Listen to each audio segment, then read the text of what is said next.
পত্ৰত লিখি নিছিলোঁ। প্ৰথম কথা আমি সুখৰ বাৰ্তা বুলি ক'ব লাগিব। ৰান্ধন কৰ্মীসকলে সুখৰ ৰেঙনি আহিছে। মুখ্যমন্ত্ৰী ডাঙৰীয়াক প্ৰথমে ধন্যবাদ দিছোঁ। তেখেতে আমাক কথা দিছিলে ওদালগুৰিত আমি যেতিয়া তামোলপুৰত যেতিয়া আমি মুখ্যমন্ত্ৰী ডাঙৰীয়াক লগ কৰিছিলোঁ, কৈছিলে তহঁতক অৰুণোদয় লাগিব নে মাননি লাগিব। আমি কৈছিলোঁ যে মাননিটোহে লাগে, কিন্তু মাননি কিমান দিব কি দিব সকলো অসমবাসী আমাৰ ৰাইজে আৰু আমাৰ ৰন্ধন কৰ্মীসকলে গম পাব। সুখৰ বাতৰি মানে আমাৰ সুখৰ বাৰ্তা এটা আহিছে। মুখ্যমন্ত্ৰীয়ে কথা ৰাখিলে হয়। বাজেটত আমাক যোৱা 25 বাজেটত কৈছিলে 500 টকা এটা তেওঁলোকক মাননি বঢ়াই দিয়া হ'ব। আমাৰ 2000 টকা অক্টোবৰৰ পৰা পাব। বহুত আমাৰ অক্টোবৰৰ পৰা পইচাটো আমাৰ সোমাই আছে ইতিমধ্যে 2000 টকা আমাৰ সম্পূৰ্ণ ক্লিয়াৰ হৈ আছে। 25 চনৰ অক্টোবৰৰ মাহৰ পইচাটো সম্পূৰ্ণ সোমাই আছে। আমাৰ সুখৰ বাৰ্তা আৰু এইবাৰ বাজেটতো আমি জানো যে ভাল খবৰ আমাৰ আই মাতৃসকলৰ আহি আছে। সেইকাৰণে মুখ্যমন্ত্ৰী ডাঙৰীয়াক আমি ধন্যবাদ জনাইছোঁ ৰান্ধনী সন্থাৰ পিনৰ পৰা।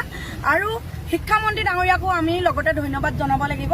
আমাৰ দাবী আছিলে মেডিকেল পেঞ্চন 2000 টকাৰ পৰা 9000 টকা কৰা আৰু কোনো কাৰণতে বেচৰকাৰী সংস্থাক দিয়া নহ'ব। শিক্ষামন্ত্ৰী ডাঙৰীয়াই কৈছে যে কোনো কাৰণতে ঐক্যপাত্ৰক দিলেও তোমালোকৰ কাম নাযায়, তোমালোক আমাৰ লগত থাকিবা। লগতে আৰু এটা কথা সুধিলোঁ, ছাৰক এতিয়া স্কুলবিলাক জাপি দিছে। কিছুমানে ভুৱা প্ৰচাৰ কৰি আছে যে ৰান্ধন কৰ্মীসকলৰ কাম যাব, কিন্তু স্পষ্টভাৱে ছাৰে কৈছে আমাৰ আই মাতৃ সকলো জিলাৰ পৰা আহিছে। তেওঁলোকৰ মুখৰ আগতে ছাৰে সুন্দৰভাৱে কৈছে যে কোনো কাৰণতে আই মাতৃসকলৰ কাম নাযায়। যিবিলাক 60 বছৰৰ ওপৰৰ আই মাতৃ আছে তেওঁলোককো যদি তেওঁলোকৰ চাকৰিটো যায়, তেওঁলোকৰ যদি কামটো যায়, তেতিয়া তেওঁলোকৰ কাৰণেও চিন্তা কৰিছে। সেইটো এটা ভাল খবৰ। আৰু মেডিকেল পেঞ্চনৰ কথা কৈছিলোঁ, ছাৰে চিন্তা কৰিছে।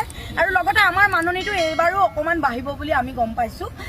গতিকে কিমান দিব কি দিব সেইটো আমি নাজানো, কিন্তু খুব সোনকালে ৰন্ধন কৰ্মী আই মাতৃসকলে অৰুণোদয় নাপায়, তেওঁলোকে কিন্তু মাননিটো পাব।